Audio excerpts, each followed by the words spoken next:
So a couple days ago, I gave you guys 10 players that I think are legitimately breaking out this year. In today's video, I'm going to be talking about 10 players that I'm legitimately worried about. Guys that I think might be having down seasons, and guys that are just kind of in a bit of trouble right now. I don't necessarily think these players are bad. I just think that they need to make changes, otherwise this could be a bad season. So of course, let me know in the comment section down below what you think of my picks. Drop a like on the video if you enjoyed, as well as subscribe to the channel so you don't miss out on any of the baseball content, and follow me on all my social media, GiraffeNeckMarc. Links are in description. Getting us started, Cruz. I'm legitimately worried about Cruz. He has looked horrible this year, and for a guy who didn't put up exceptional numbers in the minor leagues, I'm starting to wonder what the ceiling is on a player like Cruz. Now, I'm not giving up faith, but I am definitely starting to ring some of the alarm bells because we've seen 177 plate appearances thus far of Cruz at the major league level, and they've gone poorly. They've gone terribly. He's hit 191, he has a 250 on base, a 544 OPS, and this season, while there are some things that make me believe that Cruz can improve, will improve, like his barrel rates and his bat speed being pretty good, the whiff rate, the chase rate, the K rate, the lack of plate discipline is all shocking. He hasn't gotten a hit on a ball that's gone further than like 150 feet this year. It's been very shocking to see how much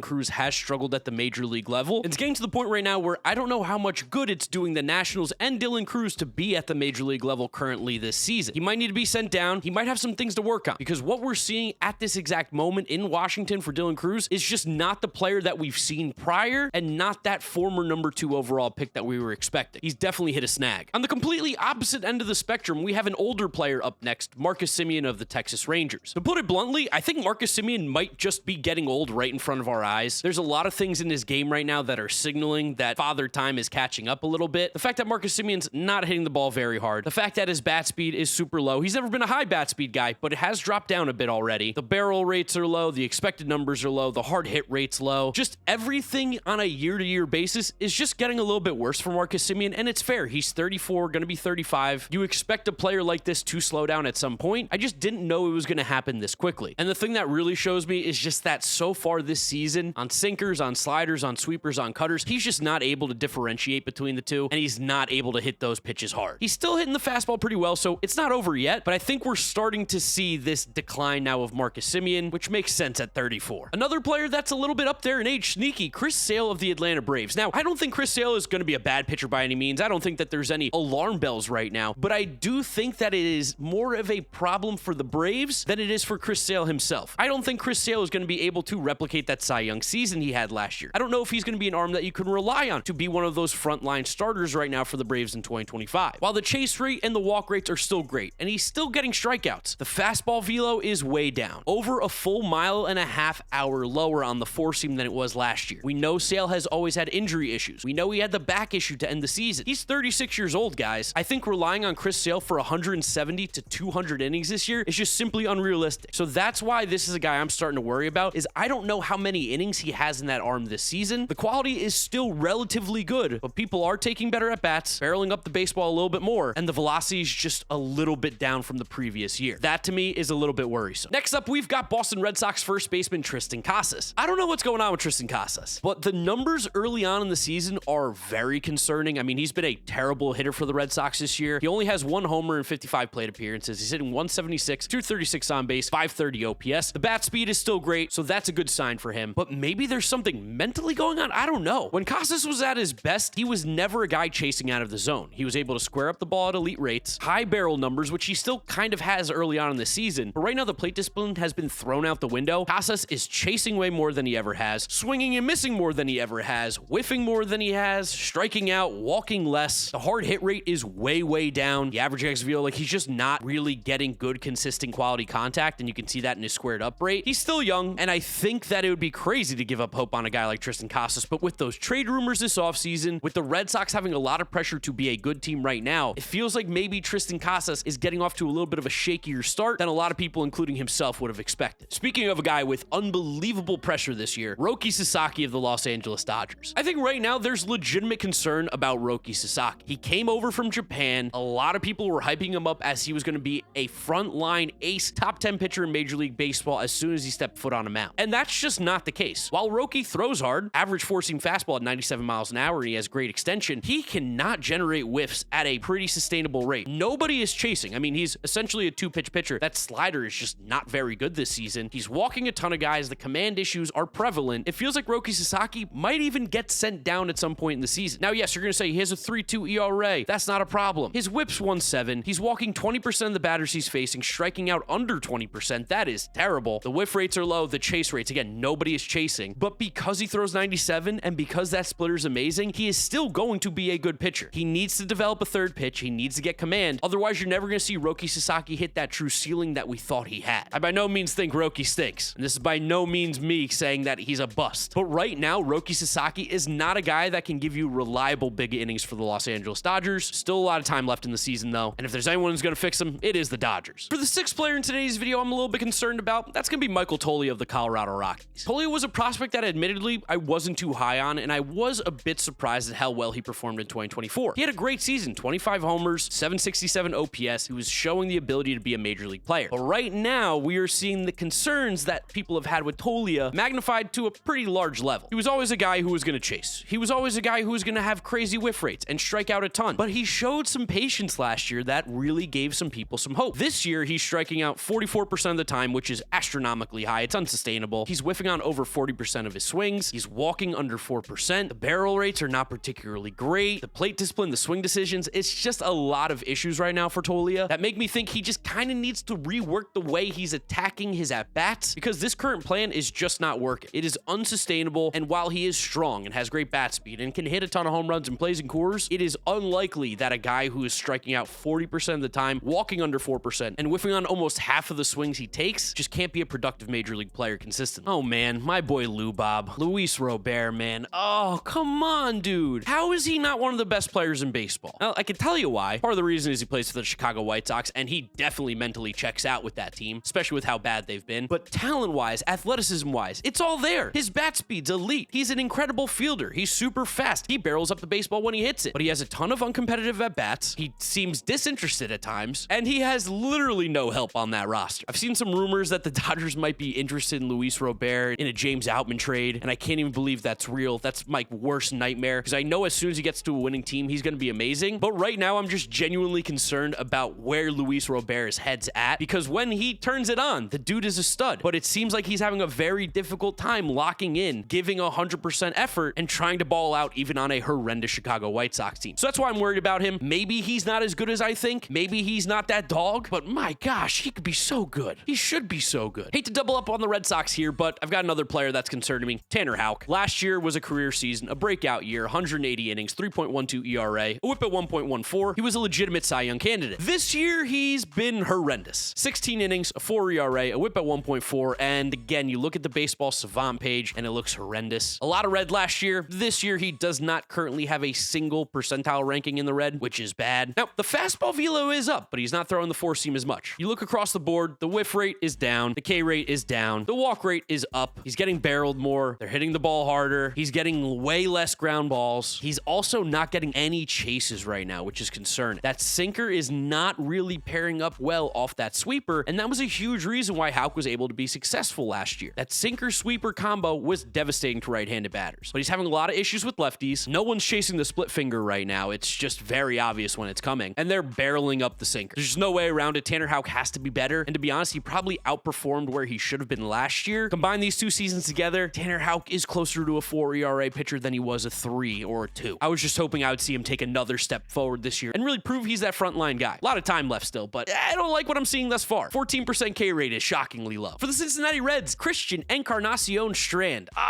He came up in 2023. He was awesome. 13 homers and 241 plate appearances, 805 OPS. He was hitting the ball incredibly hard. Absolute barrel king. Looked like a future big-time home run hitter for the Cincinnati Reds who could be at one of those corner positions. Now it's not looking like that. The chase rate is so bad. So bad. 53% of the pitches he's seeing, he's chasing. 31% whiff rate. He's walking under 2%, which tells me he's got such a horrible plan at the plate right now. The discipline is just completely gone out the window. The bat speed's still good, but he's not barreling any baseballs up. He's swinging at bad pitches, making contact with those bad pitches. It's causing him to get more outs than hits. He's not working deep into counts. There's just not really anything good going on for CES right now. And at 25 for a Cincinnati Reds team who's looking to compete right now, first base position is somewhere where they can definitely improve. I don't know how much time you give Christian Encarnacion Strand to struggle when now we've seen 400 plate appearances and he's a 680 OPS guy. Not something to write home about. Penultimate player, I'm actually going to give you 11 guys today. I lied. Matt Shaw of the Chicago Cubs. Shaw dominated the minors. There's no doubt. out, but the way that he hits, his approach, honestly, even his stance and his mechanics, it is going to be extremely hard for him to be successful consistently at the major league level. Right now, his swing is so reliant on getting his foot down perfectly timed with fastballs, sliders, sweepers, whatever pitch it is, that if he is basically guessing the wrong pitch, it's almost impossible for him to hit him. He's got a 30% whiff rate on fastballs, a 35% whiff rate on breaking balls, a 33% whiff rate on off-speed pitches. He's guessing wrong, and his slugging's higher on the breaking balls because when he's getting that foot down late, which he is doing many times because of his crazy leg kick, he's able to adjust because he's not getting a fastball blown by him. I just don't know how he hits a 99-mile-per-hour fastball and then also hits that guy's sweeper in the same at-bat. It feels very, very difficult right now for Matt Shaw, and that reflects in the numbers. 1 home run, 8 hits and 61 plate appearances, a 530 OPS. He is walking a ton, I will say that. He has great eye. He's able to foul some pitches off. He's able to work some walks, but the bat speed's incredibly low, and again, I think that has to do a lot with guessing and how he approaches every single at-bat. The barrel rates are crazy low. The hard hit rates are crazy low. He's not someone I'm giving up hope on at all. I think there are adjustments that need to be made to his setup and his mechanics and his swing. If those are made, he's clearly got good bat-to-ball skills. He's done it at the minor league level, but now when you're facing the top of the top, the best players, they're able to expose these issues and these holes. And I think that's what's happened with Matt Shaw. And then last but certainly not least, this one really hurts me, my boy Mark Vientos. I'm really concerned about Mark Vientos. Watching him play every single game, not only has the production been horrible, non-existent, mentally, I am very concerned for Mark Vientos. There's been a lot of sulking. There's been a lot of frustration. The body language is piss poor. Because crazy enough, he's not striking out a ton, and he's walking more than he ever has. He's not chasing, and he's technically squaring up baseballs. But the bat speed's down from the previous year. The hard hit rate's down. The barrel rate is completely different. I'm not quite sure what Mark Vientos' approach is at the plate right now, but it seems like he's caught in between wanting to be a home run hitter, wanting to be a guy that puts the ball in play, and it's causing major issues. So truthfully, I'm less worried about Mark Vientos' ability and skills as I am the mental side of baseball. It is a devastatingly hard sport to play. You fail more than you succeed. If the Mets want to be good this year, they need Mark Vientos to wake up. He's just got to be better, mentally and literally on the field. He's got to hit the ball harder. Please, Mark. So there they are, the 10, actually 11 players I think are in big trouble this year. I'd love to know what you guys think about it down in the comment section below. Let me know what you're thinking. Drop a like on the video if you did enjoy it, as well as subscribe so you don't miss out on any of the baseball content coming at you. Follow me on all my social media, GiraffeNeckMarc. Links are in the description. Click through to these. And that's where I'll wrap it up. You guys know the drill from here on out. YouTube recommends you watch this video. This is my most recent upload. So click through those if you have not yet seen them. Thank you guys so much for watching, and I'll catch you all on the videos on the weekend.